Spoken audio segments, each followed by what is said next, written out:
Hi friends, welcome back to నైజమంట్లండి. ఈరోజు మన రెసిపీ వచ్చేసి ఎంతో సింపుల్గా చేసుకునే హెల్దీ రెసిపీ అండి. ఒక్క కప్పు రాగి పిండి ఉంటే చాలు. ఇలా మీరు డిఫరెంట్గా చేసుకోండి, రుచి మాత్రం సూపర్గా ఉంటుంది. మరి ముందుగా అయితే ఒక ప్యాన్లోకి 2 లేదా 3 టేబుల్ స్పూన్ ఆయిల్ తీసుకోవాలి. ఇందులో వచ్చేసి జీలకర్ర 1 టేబుల్ స్పూన్ తీసేసుకోండి. జీలకర్రని కొంచెం వేయించుకున్న తర్వాత ఇందులో ఉల్లిపాయ ముక్కలు తీసేసుకోండి. సన్నగా తరిగిన ఉల్లిపాయ ముక్కలు తీసుకుంటే తొందరగా ఫ్రై అయిపోతుందండి.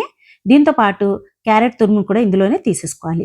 ఒక చిన్న కప్పు నిండా తీసుకోండి, సరిపోతుంది. ఈ విధంగా కొంచెం మనకి పచ్చి వాసన పోయేంత వరకు కాస్త వీటిని వేయించుకున్న తర్వాత ఇప్పుడు ఇందులోనే ఉప్పు వచ్చేసి తగినంత కలుపుకోవాలి. ఇప్పుడు ఇందులో పసుపు పొడి వచ్చేసి 1/2 టేబుల్ స్పూన్ కంటే కొంచెం తక్కువగా తీసుకోవాలి. దీంతో పాటు కారం పొడి వచ్చేసి 1.5 టేబుల్ స్పూన్ తీసుకోండి. అంతే అండి. ఇంకా ఇందులో మసాలాలు ఏది కూడా కలపాల్సిన అవసరం లేదు. లో ఫ్లేమ్ మీద పెట్టేసి పచ్చి వాసన అంటే మనం మొత్తం మసాలాలు ఇవి కలిపాం కదా, పచ్చి వాసన పోయేంత వరకు కొంచెం మనం వేయించుకున్న తర్వాత ఇందులోకి నీళ్లు తీసుకోవాలి. ఈ నీళ్ళు వచ్చేసి 2 కప్స్ అయితే తీసుకోవాలండి. 1 కప్ రాగి పిండికి 2 కప్స్ నీళ్ళు తీసుకుంటే సరిపోతుంది. ఈ విధంగా కొంచెం నీళ్ళని ఇందులోకి తీసుకున్న తర్వాత చిల్లీ ఫ్లేక్స్ తీసుకోవాలి. టేస్ట్ బాగుంటుంది, డిఫరెంట్గా ఉంటుంది. కంపల్సరీగా యాడ్ చేయండి. ఇప్పుడు ఇందులోకి కొంచెం కొత్తిమీర, దీంతో పాటు ఉప్పు వచ్చేసి తగినంత కలుపుకోవాలి. ఆల్రెడీ మనం క్యారెట్ ప్రిపేర్ చేసేటప్పుడు ఉప్పును కలిపాం కదా, సో చూసి కలుపుకోవాలి.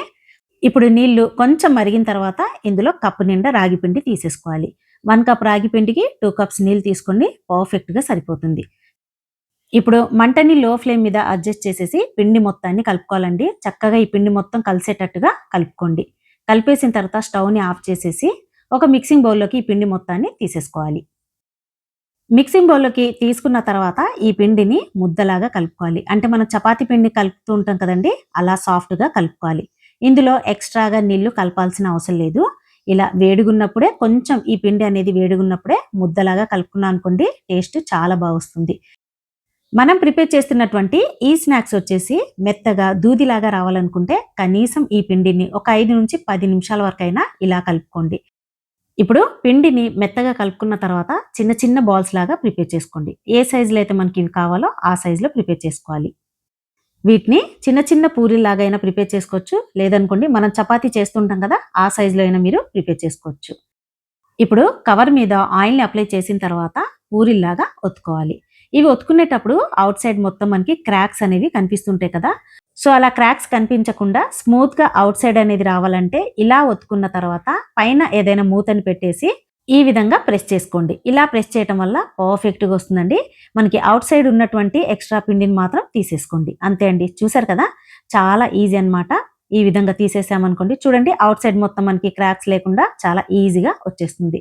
చూసారు కదా, చేత్తోనే చాలా పర్ఫెక్ట్గా ఈజీగా చేసుకోవచ్చు. ఇప్పుడు దీన్ని ఇలా కవర్ నుంచి తీసేసామనుకోండి, ఇంకా ఈజీగా వచ్చేస్తుంది. ఆయిల్ వేసి మనం ప్రెస్ చేసాం కాబట్టి ఈజీగా వచ్చేస్తుంది. ఇప్పుడు ప్యాన్లోకి ఆయిల్ని యాడ్ చేసుకున్న తర్వాత ఈ రాగి చపాతీని ఇందులోకి తీసేసుకోండి.